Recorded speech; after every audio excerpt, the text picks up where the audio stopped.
It's taken me 50 years to develop this outlook, and here's why I think you should too.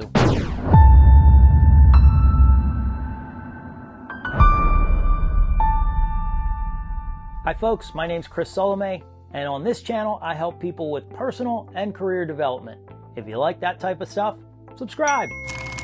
Is it just me, or do you have a tendency to put everyone else's needs ahead of your own? Well, in this video, I'm going to introduce a novel idea that I adopted in my life, and I call it me first.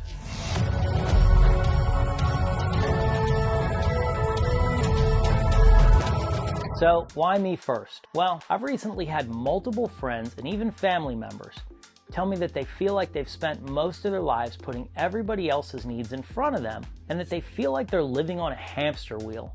It's led them to burnout, feelings of unfulfillment, and sometimes feelings of failure. In my life, this very thing led me to a really scary depression in my late 40s. On the outside, it looked like I was being successful, but on the inside, I felt like I had simply failed at the game of life. And I'd come to realize that a lot of you watching might be having the same experience. Now, I'm going to share some specific things that you can do to check yourself when this happens. And I say when because I believe it happens to everybody. And how, when it does happen, you can get yourself off this hamster wheel and stop self-sabotaging. So when I Googled putting yourself first, this is what came up. Putting yourself first simply means not neglecting your own needs. When you care for your own physical, emotional, and mental well-being, you're set up better to take care of others too.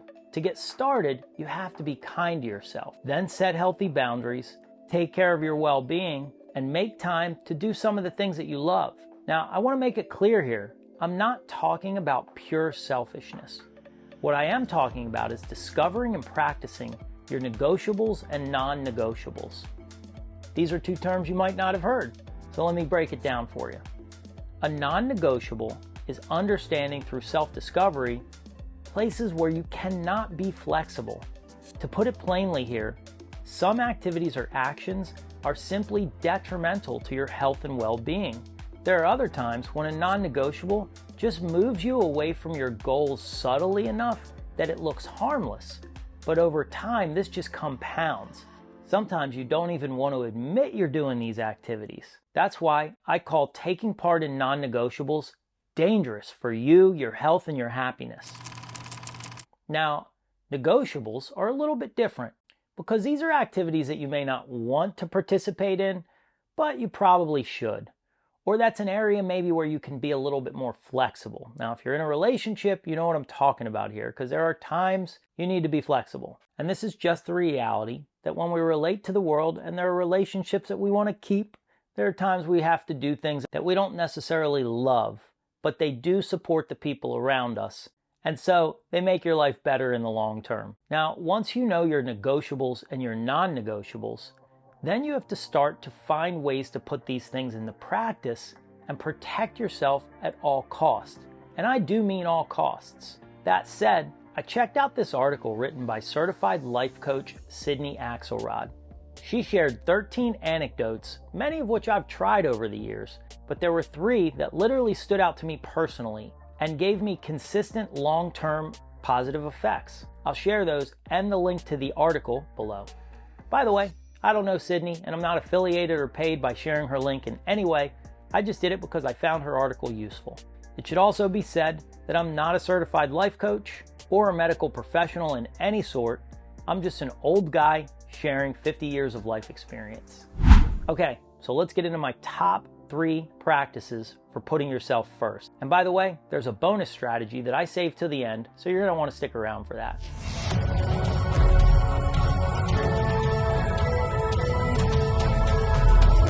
Number 1, you're going to want to start by getting truthful with yourself. I figured I'd drop that bomb right away. Yes, learn to tell yourself the truth. What do I mean? Have you been tolerating a substandard of life because you're afraid to confront the truth? This is where you have to do a deep dive for what's not working in your life. I went through a long period where I said yes to everything. And finally, it got too much and I had to learn how to say no. Man, at first, this felt a bit, well, strange, but actually really rude. I mean, I just was not used to having that two-letter word fly out of my mouth. But as I've learned to say no gracefully, I've found that I feel much less overwhelmed and my self-esteem has dramatically grown. You know, as a dude, that feels a little bit silly to say. But the reality is I didn't realize that I was allowing other people's, I don't know, the things that they wanted me to do to run and rule my happiness. And when you can start to add that little no word into your vocabulary, you will be amazed at the things, the changes, the internal changes that really happen. So because finding your truth can be broad, I've got a little activity that you can try that will definitely help you to narrow this down to where you can start getting used to like listening to yourself. People say listen to your body. All those things are true, but we have to get used to doing it. It'll take about 15 minutes and you're going to do this 3 days in a row. What you're going to do is grab a pen and paper or a Google Doc if that's how you roll. And for 3 days in a row, take 5 minutes to answer these questions as many times as you can. So the first 5 minutes, you're going to answer, what's not working in my life? Now, you're going to take that pen and paper and you're going to write that question or type it into your Google Doc and you're going to make the list. What's not working in my life? The reason why I want you to do this 3 days in a row is because the first day, it's going to be a little difficult. You're going to write it down. What's not working? And you're going to write, I'm tired today, or I'm not getting enough sleep, or, you know, my relationship. You know, you probably won't go to relationships yet, right? By day 2, you're going to get a little more closer to the truth. You're going to be like, actually, I don't really love my job, or I wish I could make more money, or, you know, I've been letting my teenager get away with stuff I don't want them to get away with. Like, it's going to get a little bit more. And by the 3rd day, you're really going to be able to get there. It's going to be like, I haven't been holding myself accountable. Like, I want to be in better shape. But what have I been doing about it? You know, what's not working? Well, I'm not working. I'm not doing the things, you know.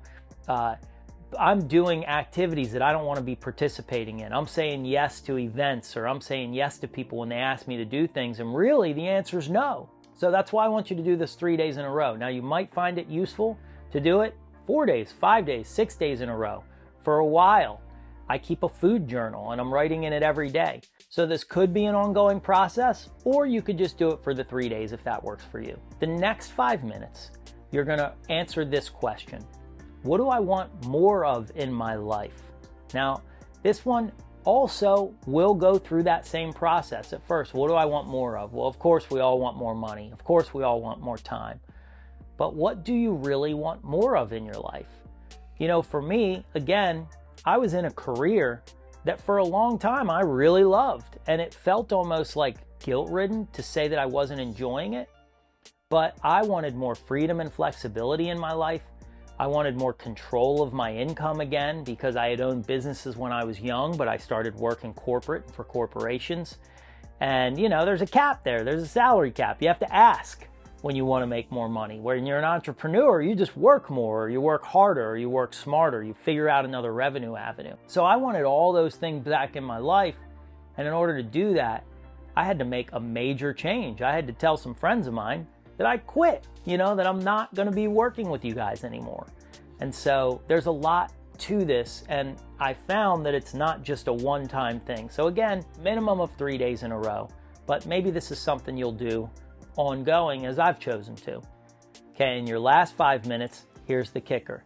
You're going to write, what am I willing to do to make this change happen? So again, maybe I'm going to go back to that teenager that you're letting do things that you really don't want them to be doing, or you haven't had that talk, or whatever it is. It's like you got to be willing to bring yourself to that conversation.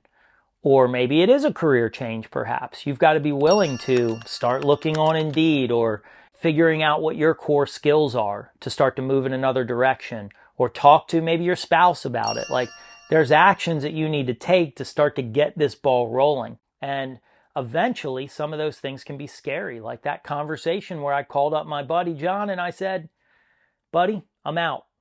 Been great 3 years, and you know, I'm just not heading in this direction. I'm going to start something completely different. And a lot of people that I knew in that same industry, you know, they probably think I'm crazy to leave that industry. But the fact is, I knew I had to listen to myself. And, year and a half later, I'm feeling great. So with all that rambling, I believe that if you do this, it's going to give you a lot more clarity on the changes that you want and probably need to make.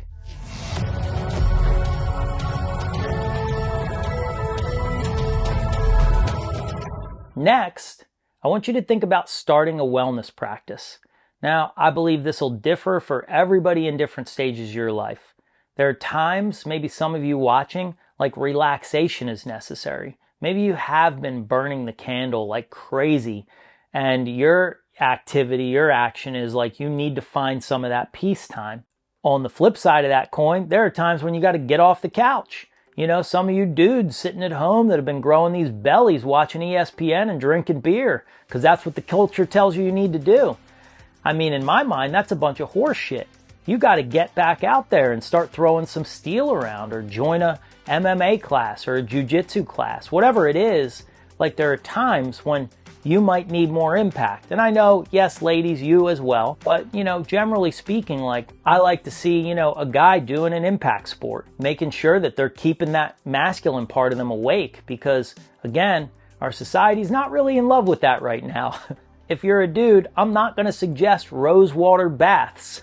I'm going to suggest MMA. And of course, there's exceptions to everything. My point here is the statistics on exercise and happiness are plenty.